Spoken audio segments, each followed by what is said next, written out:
Welcome to College Football Roundtable, your source for college football coverage, including major storylines, playoffs, can't miss game previews, and picks each week.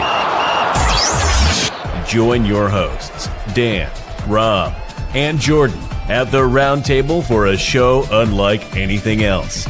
As for Football presents the College Football Roundtable.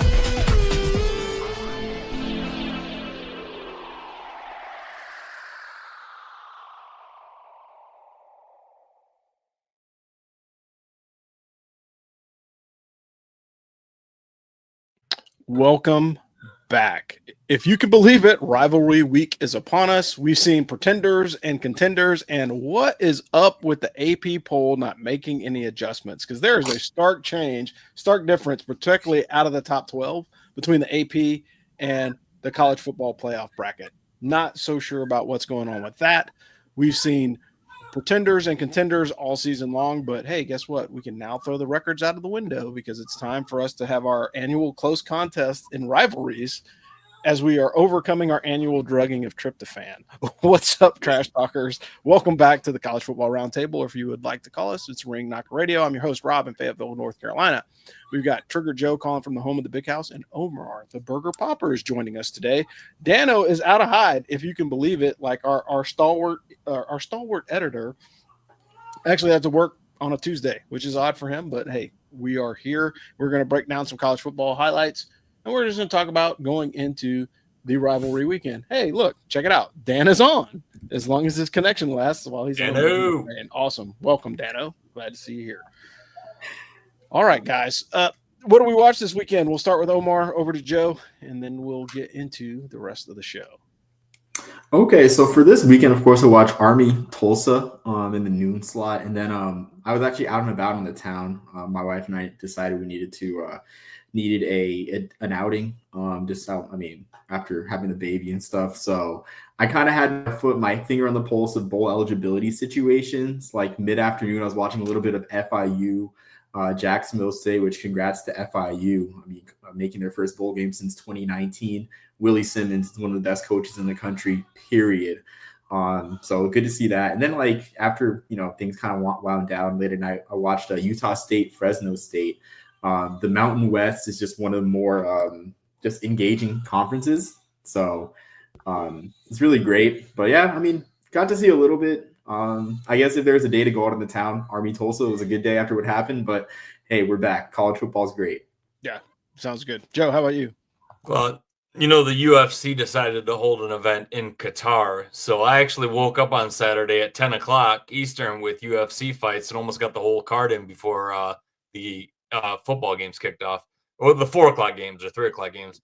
I know I mentioned before, but we also do the podcast with the UFC and the NFL, and we called a perfect UFC card on Saturday, going 6 for 6 and cashed a big parlay. So that was nice. Then I watched a bit of Michigan versus Maryland game and I was pleased with the way Michigan looks going into the Ohio State game.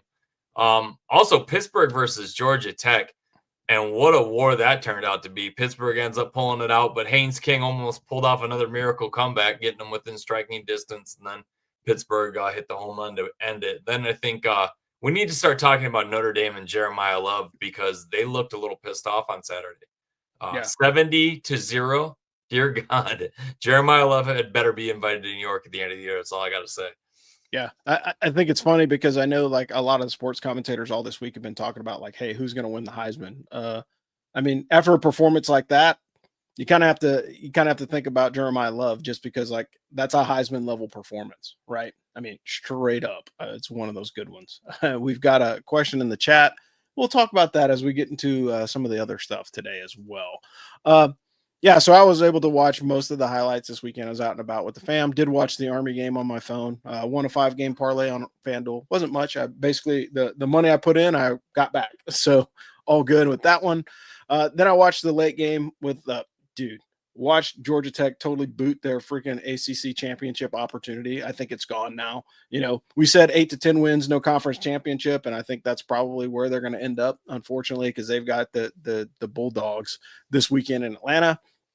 And I will tell you, Pitt's got a good defense, man. If you force Haynes King into throwing interceptions, the way that he's played the last few years, him throwing picks in that game is probably the difference in the ball game, to be honest. But speaking of making a difference in the ball game, we have somebody that will make a difference as you are searching for your new home. So if you've listened to this show at all, or your PCS in Fort Bragg, you know that we have a realtor. Her name is Jocelyn Bradley. Jocelyn is a member of the Long Gray Line in a class of 2010. She served as an Army logistic officer where she honed her passion for impacting people's lives. And now as a dedicated realtor, she brings that same commitment to you when you're trying to find your dream home. Jocelyn provides exceptional personalized service, and she tries to provide a seamless home buying experience that's tailored to your needs. Beyond Fort Bragg, Jocelyn has an extended network of trusted veteran realtors that spans the country, ready to support you no matter where your PCS takes you, whether you're relocating locally or across the country. Jocelyn's recommendations come at no cost. She will connect you with professionals of integrity in any market. And as a proud supporter of As for Football, this season, Jocelyn is the realtor that you can trust to guide you into your new home. I'm going to cover down on Dan since he is out and about. Hey, so if you didn't check out the As for Football Army football show yesterday, please do that. Dano and James from Brigade Review broke down the Army Tulsa game. What a heartbreaker. That's all I'm going to say. Army travels to UTSA to play their informal conference rival in the Alamo Dome. The Black Knights are 6.5-point dogs going into that game. Like, talking about bowl eligibility, this is Army's last chance really to get bowl eligibility. I don't think that they're going to give them the opportunity after the Navy game, because it's usually they lock the bowls in for the conference champions. And the other part of it is like right now, I believe the tie-in is with the Military Bowl in Annapolis, which is basically 2 weeks after the Army-Navy game. So if they aren't bowl eligible by the Army-Navy game, they're probably not going to get the opportunity to go, which is unfortunate. Again, it's just seeing a lot of inconsistency with the Army team, and, you know, we'd like to see them do better. I think they have the talent. I think it's just not meshed. And, you know, unlike Power 5 schools or Power 4 schools, those Army teams tend to gel year over year rather than like halfway through the season, as if like some of the bigger schools do, with a little bit more facilities and a lot less academic and strenuous military stuff. Navy's 8-2 coming off of bye. They play Memphis on Thanksgiving Day.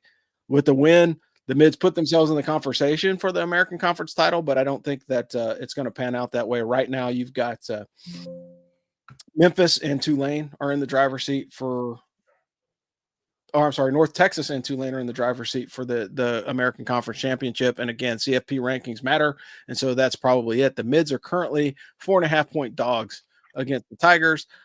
Air Force is 3-8 after dropping another one to New Mexico, which is not good. And they're going to continue to struggle. Zarco was a great quarterback. He's a good QB1. And now that he's out of the net, their offense just isn't as explosive. And so they have the Ram Falcon Trophy game. The Zoomies are a 1.5 favorite going into the game, believe it or not. But, you know, I don't know if that speaks to what people are watching. Colorado State. Yeah, I think it really is a reflection on how not so great Colorado State is. But speaking of things that are not so great, we've got to move on to the Blue Falcon of the week. Look, it's the Blue Falcon.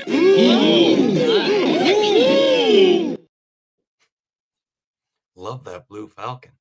I was scanning across the stat sheet on Sunday morning looking for nominees for this week's awards, and I had to make sure I didn't accidentally switch over to basketball on the ESPN app when I saw the Notre Dame Syracuse score.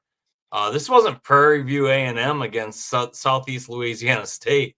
This was Notre Dame and another pretty good program, Syracuse. But something has to be out of focus because the score said, nope, that's right. It was 70. Well, we can stop the Blue Falcon search when we found that one. Look no further, fella. You found him, in the words of Dave Chappelle. When you give up 70 points on defense as a defensive unit in the game of football, you can go ahead and call yourself the Blue Falcon for the day, because you're definitely the reason nothing the offense does means anything if you're giving up that many points.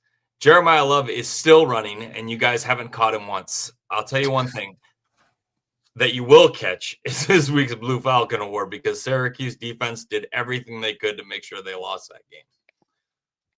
Yeah, for sure. And speaking of that, I drank the beer. Yeah, I mean, now in related stories, Jeremiah Love went absolutely insane on Saturday. He has a pregame ritual with his father where he says a prayer into his ear hole, and it's actually pretty wholesome, pretty cool thing. I wonder if he said, "Hey, bet you can't hang Madden numbers today" in his ear or something like that, just to poke him. The dude had 8 carries for 171 yards and touchdowns of 68, 45, and 14, averaging 21.4 yards every time he touched the ball. Jeremiah Love, we will all hold your beer while hopefully you go to New York. And look at what I'm wearing and look who he plays for. If that tells you how talented this kid is. I don't hate on talent. Yeah, I think it's hard. I think it's hard to do. Like that kid's pretty undeniable with the way that he played. I mean, it was like, every time you looked away from the screen and looked back, there was a Jeremiah Love in the picture on ESPN. I mean, like the guy was destroying people. And I think the other part of it is we always talk about it and you hear it and you hear the sports writer say that, oh, he's got to have a Heisman moment, right? He has to have a Heisman moment. Hey folks, I'm 21.4 yards a carry. That's probably a Heisman moment. I'm just saying. I think the only thing that would have made that performance better is if he would have broke like a single game rushing record for Notre Dame. It was an outstanding performance, and I think he's in the driver's seat. And oh, by the way, folks, the year ends in 5. So like, if you are going to put money down on the Heisman, you should put it down on a running back because again, in years that end in 5, typically a non-quarterback 1965. A non-quarterback wins. So with that performance, unless Jeremiah Love like lays an egg in the next couple weeks, I think he's probably going to be our Heisman Trophy winner. Let's move on to the top 10. I know we made some changes to the top 10 this week. We're actually breaking it down from CFP rankings. We're still going to keep track of the AP top 25 losses, but like this is the time in the year where we transition over to the CFP rankings. And even still, those are kind of odd, but we'll pass it over to you, Joe, to break these things down.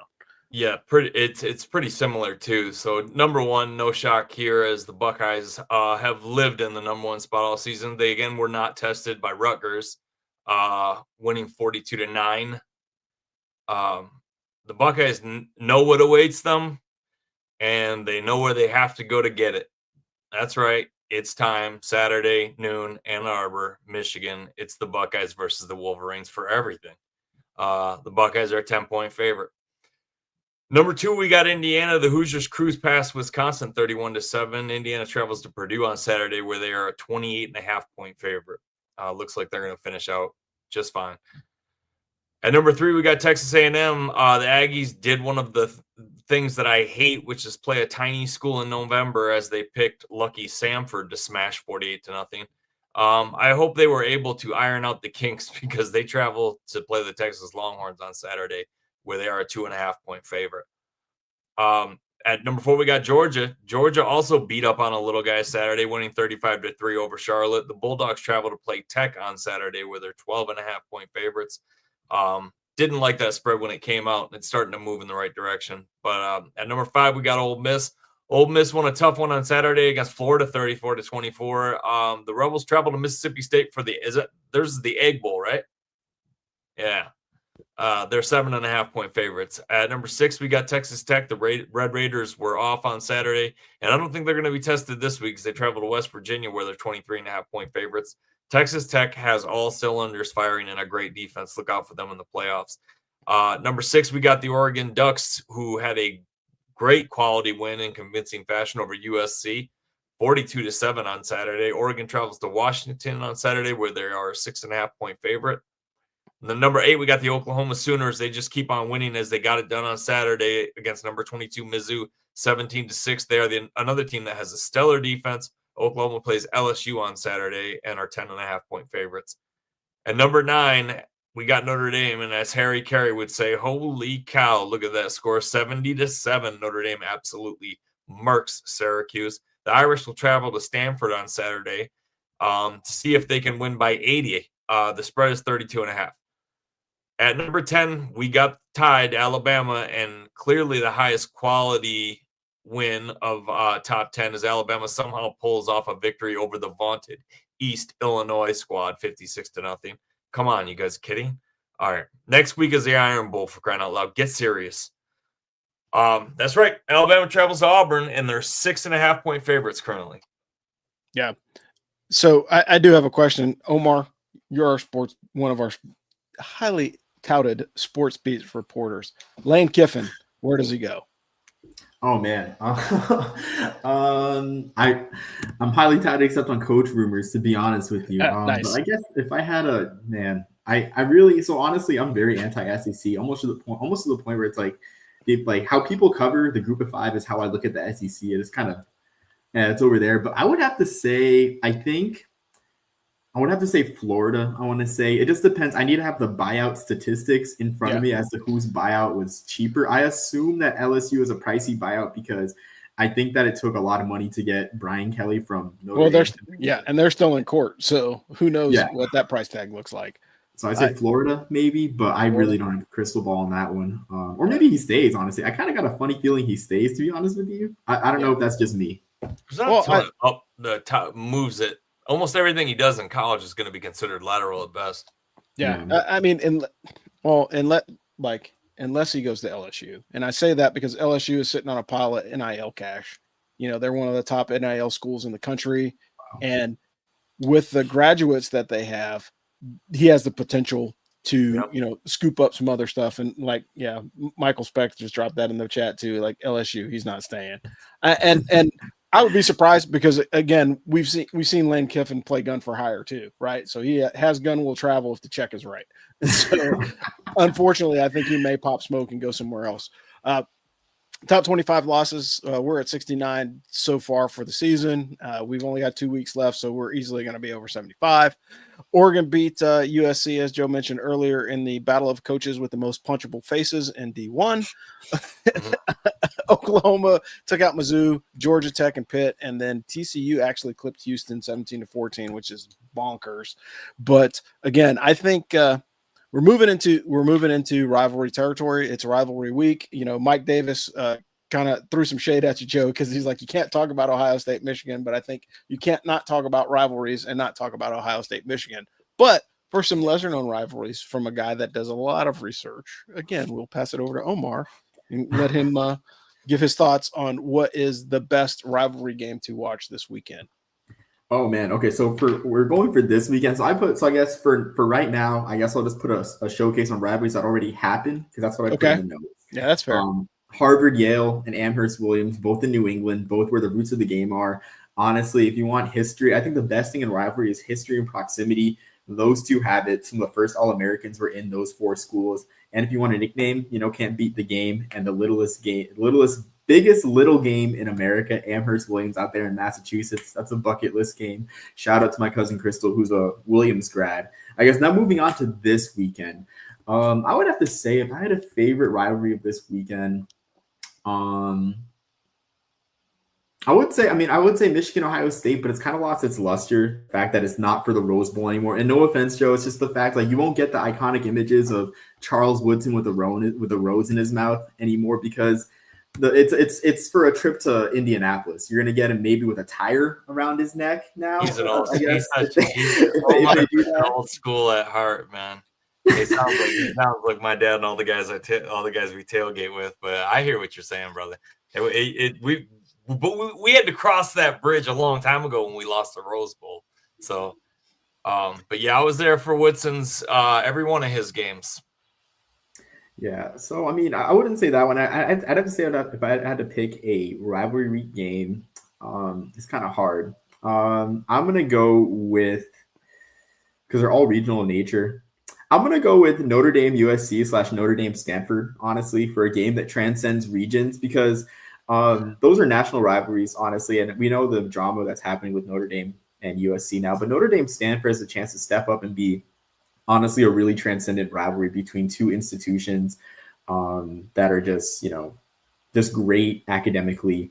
More so on Notre Dame USC, just 2 institutions that are just star-studded, just a history of just 2 of the most important programs in college football. I guess if I had to pick on rivalry weekend, but you kind of got me, Rob, with the date, with the stipulation that it had to be this weekend because I was it doesn't technically have to be this weekend. We're just trying to open it up and have legit conversation about rivalries. And one of the things that we're talking about is looking at looking at things and again, again, Mike mentioned again, the Iron Bowl, right? And I can tell you, and that's one of the ones that I was going to talk about. And the only reason why I would talk about it is because I actually went to Air CGSC in Maxwell Air Force Base. And so as you're driving from Columbus, Georgia to Maxwell, you stop at the gas station and you get the question, who you for?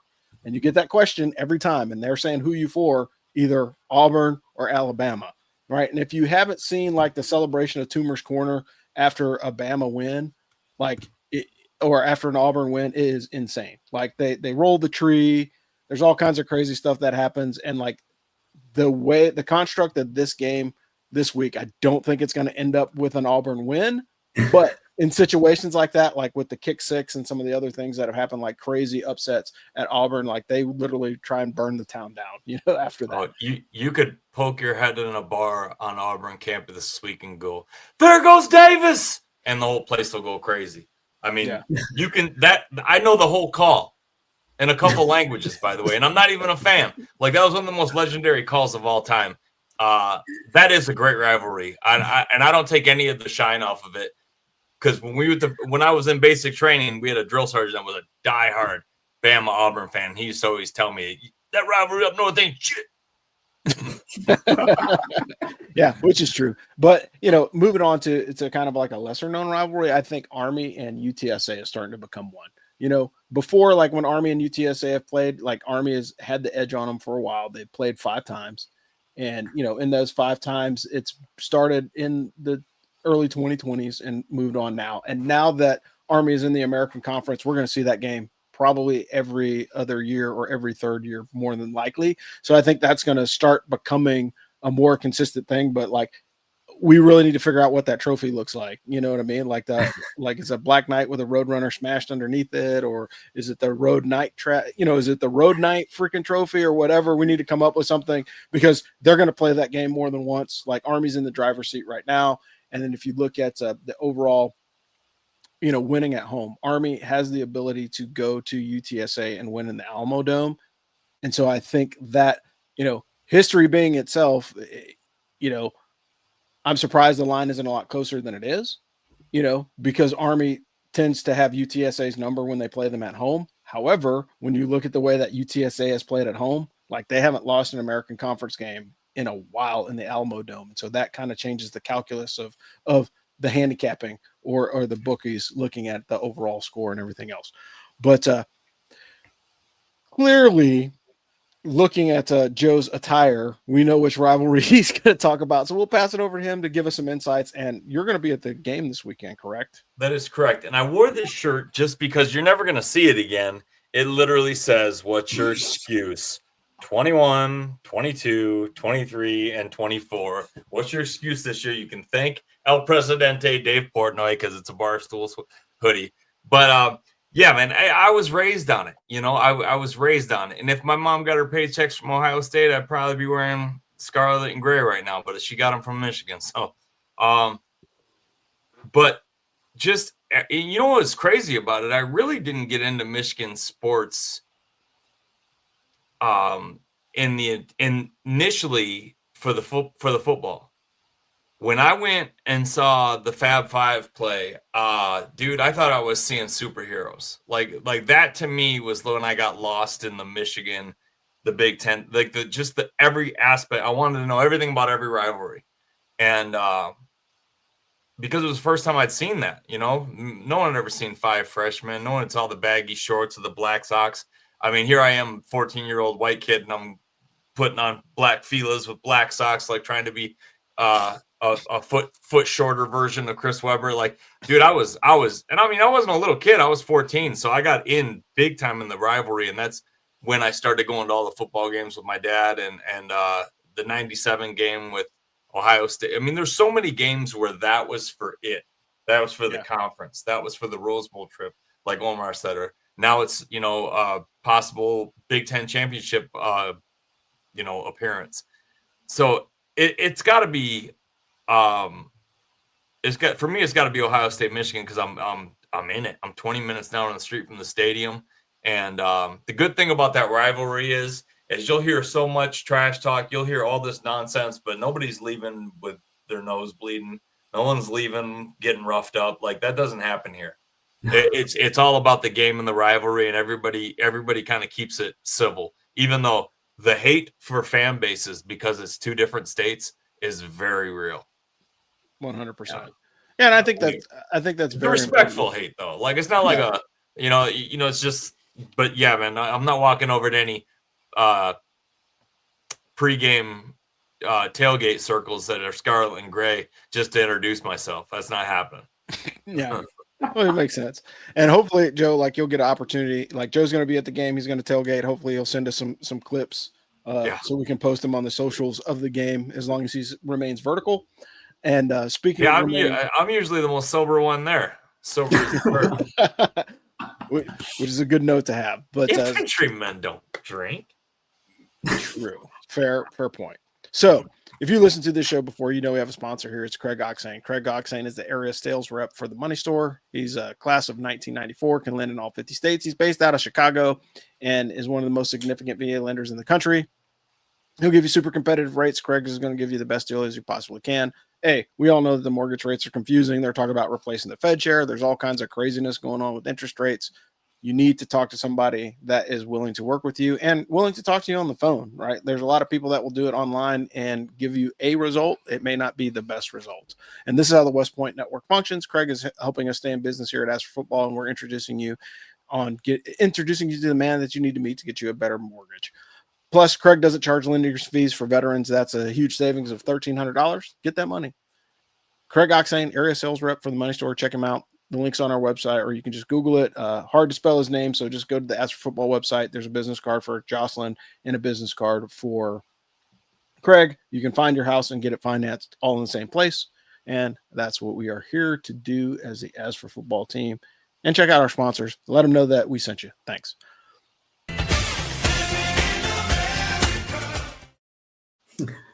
So we're going to break down the American Conference games this week. And Omar, you're in the hot seat to tell us which game that we should really watch and which one is most important. So we've got Navy at Memphis. They're kicking off on Thursday night. You've got Temple at North Texas, ECU at FAU, UAB at Tulsa, Army at UTSA, and Rice at USF. Which one is the most important game that we should be watching? And it's going to be the stage setter for the conference champion. Yeah. So first, before I start, I didn't see Michael Specs' comment about the Manon Bell for rivalry. That was on the tip of my tongue, actually, because it's another Division III rivalry that I think from the 1880s. So I wanted to address that Manon Bowl reference. But I have to say, this isn't the most attractive final week slate. And you also forgot, too, I guess it's symbolic of everything happening at Charlotte. Tulane Charlotte's not on our notes this week. Poor Charlotte, honestly. I mean, Tulane got the Charlie and the Chocolate Factory golden ticket. I know they're looking at their schedule right now with that look of joy, like, you mean we just have to beat Charlotte to go to the title game? But I have to say Navy Memphis, that's really the biggest option, with a close runner-up being Temple, North Texas. And there's an added spice to Temple, North Texas now with Eric Morris going to Oklahoma State. But I don't think that's enough. But Navy Memphis, honestly, like with everything that Navy has to play for, with it being on Thanksgiving too, even if this one isn't the most impactful one for the conference race, this is a highly visible game for the American itself. And it looks like the American's settling in to that Thanksgiving Day time slot, because last year they had Tulane, Memphis. This year we have Navy, Memphis. And even if it's like not directly for the conference title, these are two of the best teams in the league, two of the most well-known teams. It's just a great game for the American Conference in general to begin to kind of distance themselves from the rest of the group of six now with the Pac-12. I mean, games like this are what make people – I think perception is everything in the college football playoff, because people, even if it's not true, even if the S&P Plus or whatever the rankings say that James Madison's better, there's that perception that the American is every bit ahead of the Sun Belt. And believe it or not, until we have a subjectives, or I guess until we have an objective system based on rankings and equations or whatever to settle the playoff, perception is going to get teams from the American in. So this is a huge game for the country to continue to, perceive the American as the best of the rest in terms of group of five. So I'm going with Navy Memphis on Thanksgiving night. Navy Memphis on Thanksgiving. Make sure you got lots of coffee for that one, because that tryptophan is going to put a hurting on you. So we'll move on to the rest of the games of the week. Hey, we got games like kicking off like crap, Bowling Green and UMass are playing as we speak, and that's one of my picks. So unfortunately, if you didn't get in early, you're pretty much screwed. You got Western Michigan at Eastern Michigan. That's a in-state rivalry as well. Kicking at 7:30 tonight on ESPN2. As Omar mentioned, you got Navy and Memphis tomorrow night on ESPN. It's on ESPN and not CBS Sports because typically CBS Sports carries the Service Academy games, but it's going to be on ESPN. You got the Egg Bowl kicking off at noon on Saturday. These are the Saturday slate of games. Iowa and Nebraska, believe it or not, that one's going to be on CBS. That might actually turn out to be a much better game. Iowa's a solid squad. Discount Mahomes.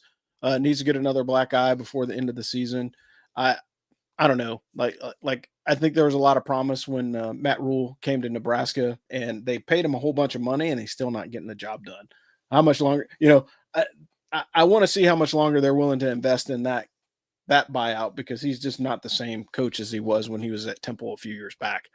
The Egg Bowl kicks at noon. Ole Miss and Mississippi State, we may be seeing Lane Kiffin Swan Song. I think the administrative office told him he has to make a decision after that game. Maybe we can hope for the return of Coach Orgeron. Like, I would love to see Coach O back in the SEC. Like, all, moral failings notwithstanding, I would like to see him because he is a good coach, right? Like, he's a good coach in that respect. His on-the-field persona, much, much better than his off-the-field persona. Ram Falcon Trophy, 3 o'clock on Saturday. You've got Georgia Tech and Georgia playing at 3:30. That one's going to be in Atlanta. Temple at North Texas. That's going to be an interesting game, just for the simple fact that, Eric Morris is moving on, and, they could potentially be a playoff team. Does he stay? Do you coach through the rest of the season, or do you, start working on recruiting for your next thing? Cause that's a tough position to be in. Yeah. Indiana at Purdue. Like, hey folks, like, as much as we'd like to see the spoiler makers put on that cape and rough up Indiana, I seriously doubt that that's going to happen. I think Indiana is pretty much a shoe-in for that. Texas A&M at Texas. Like, A&M's good, man. Texas has been inconsistent at best. And, at first, I think if there wouldn't have been so much preseason hype on Arch Manning, I think people would be paying more attention to Texas rather than less. But you got a point, Joe? You're muted. I will say this: if A&M wins out, I think Marcel Reed deserves to get invited.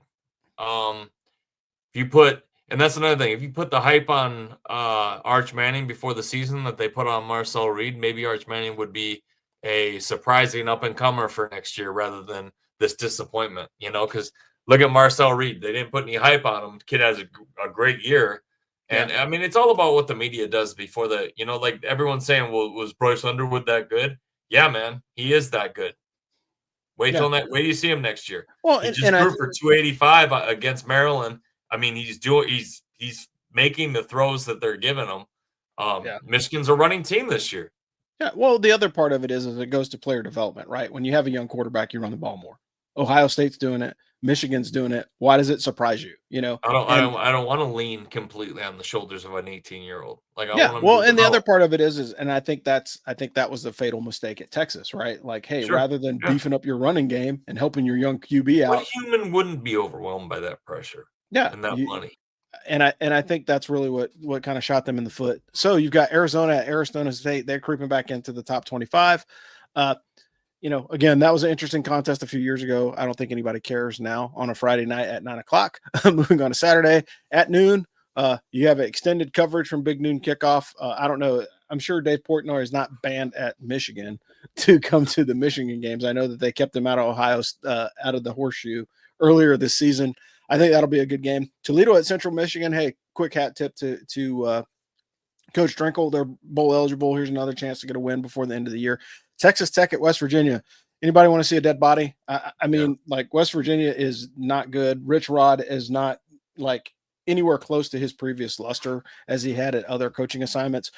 Tricky one on your calendar at noon, man. Like, if you have a multi-viewer or have the opportunity to have a second TV up, watch Miami and Pitt, because Pitt is a much better team than people were giving them credit for. Nobody's talking about them. They just had a great defensive play at home or away at Georgia Tech. And I think where's that game at? It's at Pitt. Yeah, so I like Pittsburgh to cover that. Defense travels, but hey, if you're beating people on the road with the way that they're playing defense, I think it's going to be a much better game. Houston at Baylor, I think Houston's going to try and get some respect back based off of that loss that they took this week.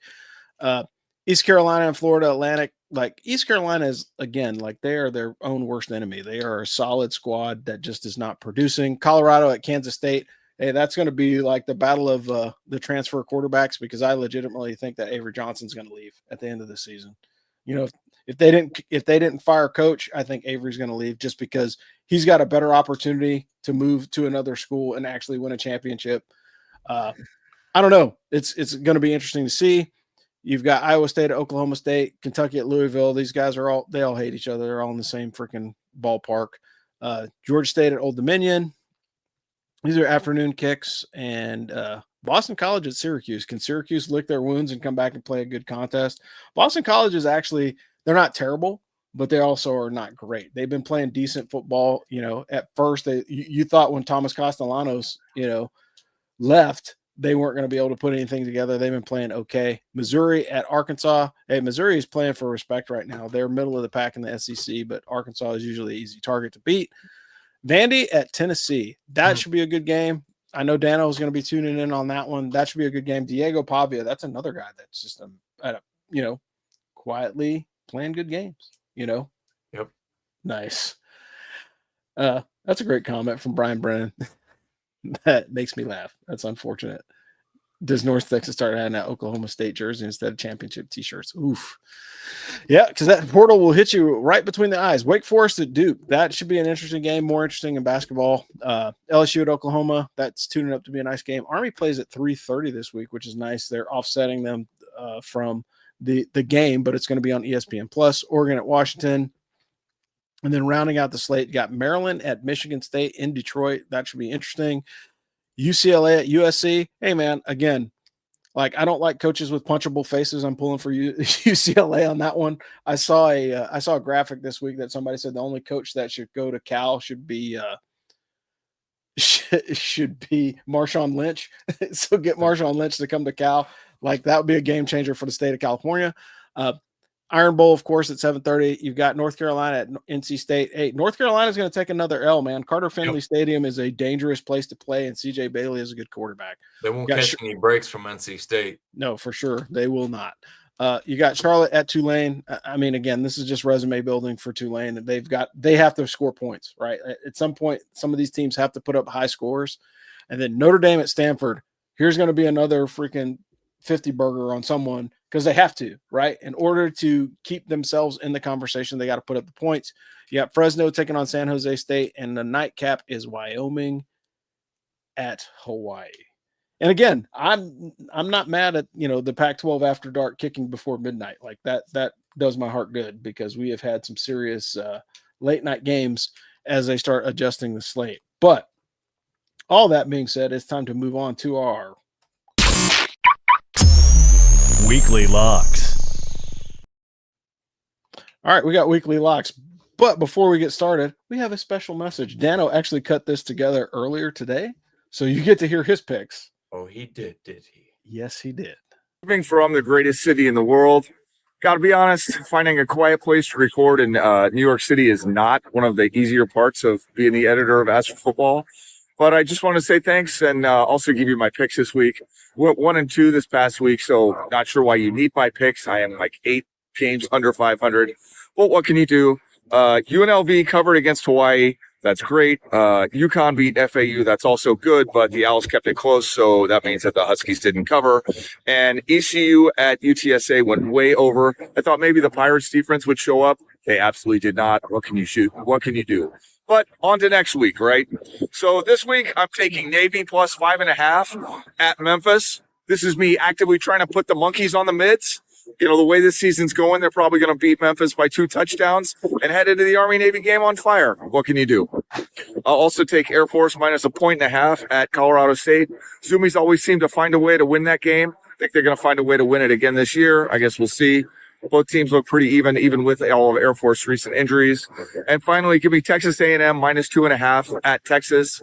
Man, I just think A&M is the better team. I don't think they're going to screw that up in a game that both teams need a lot. That's it. Thanks. See you guys next week. Yeah, so Dano even contributed, so that's pretty cool. And he's on a train right now, so he's probably gonna log in like 5 minutes after we end the show. All right, so Joe, what do you got this week? Yeah, I went 2-1 last week. UNLV covered, as Dano said, and Wake Forest on Delaware. I can't believe nobody hit that one up. That was Wake Forest minus 17.5 with Claiborne at running back and that defense. Yeah, that game was over before it started. Speaking of over before it started, it's 28-0 Bowling Green right now. I still haven't got my radar locked on those Mountain West teams, as Utah did not cover. So that was my loss. Even though Dano isn't here, he gave the staff strict instructions to hold me to 3 picks. So I'm sorry, but even on rivalry week, I must maintain the standard. So here we go.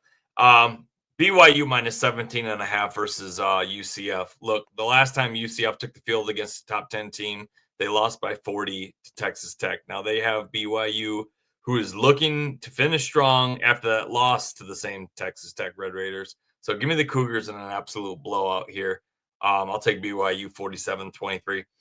And then Oregon minus 6.5 at Washington. After what they did to USC, I just think this team is too good and playing for too much to leave any doubt here. I think they finished strong. Give me the Oregon Ducks 34-21. Then Michigan plus 10.5 versus you know who. That's right. I did it. You can say this is the homer pick, but when you have 4 years of research to go on and not a single player in scarlet and gray that has ever beat Michigan taking the field Saturday, and not a single player wearing maize and blue that has ever lost to Ohio State taking the field Saturday, I just don't think the Buckeyes are going to come into the big house and blow Michigan out. Sorry. They have a freshman quarterback as well, and they haven't faced a defense like they're going to face in the big house. I think Michigan keeps this game close and puts the world on notice for what they can expect next year. Having said that, in the end, this Buckeye squad is going to be too strong, and Michigan will cover, although come up short in a phenomenal war. Ohio State 31-24, but give me Michigan plus 10. And hopefully I did the same thing to Ohio State that Dano was trying to do to the Zoomies there. It made me want to vomit saying Ohio State 31-24, but you can't deny there's a lot of first-round picks on this team. So I think Ohio State is like a rabid dog. They want this win so bad they can taste it. It's been 365 days times 4 for them of thinking about Michigan wins, and I think this team is good enough to get the job done. And the only difference here is Michigan doesn't have a senior quarterback to lead them through the rough times. So I think Michigan's offense being a touch vanilla in the first year of Bryce Underwood is going to get them behind in a little bit of a track meet that happens maybe second, third quarter where there's a big bundle of points. And I think Ohio State just holds them off at the end. Yeah. You know, in typical fashion, Ryan Day has probably one of the best resumes of a young coach in college football, with the exception of his rivalry game. He's got the best record of any coach that's ever been threatened to be fired. I know that. Yeah, that is 100% true. But I think, like Joe said, I think that the outcome is going to be a little bit wonky. Like I said, I think Ohio State specifically focuses in on the middle 8, which is the last 4 of the second quarter and the first 4 of the third quarter. I think that's going to be the difference in the game. They're going to win that middle 8, and that may be the difference. I don't know. Stranger things have happened. Way to continue to feed them. Michigan was 20-point dogs last year. Yeah, continue to feed them that rat poison. All right, Omar, what you got? Yeah, so for my picks, I'm going to start off with Iowa minus 6.5 on Nebraska. And that's not anything about Nebraska being a poor team. I just think right now the offense is a bit more one-dimensional with freshman TJ Lateef in and not Patrick Mahomes, a.k.a. Dylan Raiola. I just think anytime you walk in to play Iowa with a backup quarterback, it's going to be a struggle to score any points. I mean, no matter how bad Iowa's offense is this year. So I expect Iowa, even if it's 10-3, that's a cover for that game. 10-3 Hawkeyes. So that would not surprise me at all. it wouldn't either. It wouldn't surprise me either. And also like Ohio State, Nebraska has a bit of a drought in that rivalry. I think it's like even longer. I want to say it's been since like 2014 or something that they've beaten Iowa. So it's a long time coming for the Cornhuskers. Stay in the Big Ten. I got Indiana negative 28.5. Purdue. It's a rivalry game, and I think Curt Cignetti last year after what he did to Purdue like last year. I think it's like 66-0. I think what the game was. I don't see him taking the foot off the gas in a rivalry game. Purdue's improved from last year, but it's just dark times out there in West Lafayette. And then going to the group of 5, I got New Mexico State minus 4.5 on Middle Tennessee. Middle Tennessee just hasn't been, very hot this year. They're going to the altitude in late November out there in Las Cruces, New Mexico. New Mexico State has struggled running the ball, but Middle Tennessee is allowing opponents to rush for almost 150 per game. So we'll have a more balanced New Mexico State attack in that one. And I think that one's at least a touchdown or more, just with all that. Yeah, that makes sense. Sounds interesting. And so for me, hey, I already have a game ongoing, so that doesn't really count, but I'm going to chalk that up as a win unless there's a major catastrophe in Bowling Green. I took Bowling Green to cover 11.5 against UMass. The only thing that would make this season worse for UMass is if they had a 13th game to play, because they would probably go 0-13 this season. So I took Bowling Green to cover 11.5 against UMass. Hey, I've got UGA covering minus 12.5 against Georgia Tech. Like, as much as I've been in on the tank for the Fighting Haynes Kings this season, they don't play defense. Yeah, I don't think Georgia Tech is up for the task. And the running game, it's going to be, the stable of running backs at Georgia versus Haynes King, and who can put up more rushing yards. So we'll see what happens, but I think Georgia covers that one easily. Go ahead, Joe. Having said that, Haynes King has outpassed Gunnar Stockton on the year and outrushed Georgia's leading rusher. So he is pretty damn good. Yeah, I mean, it's possible that Haynes King can pull his cape out for a while. Yeah, and if Georgia Tech is wanting to be serious about postseason play, this is the game to do it, right? They got to send a message. I don't know if they got it in them anymore.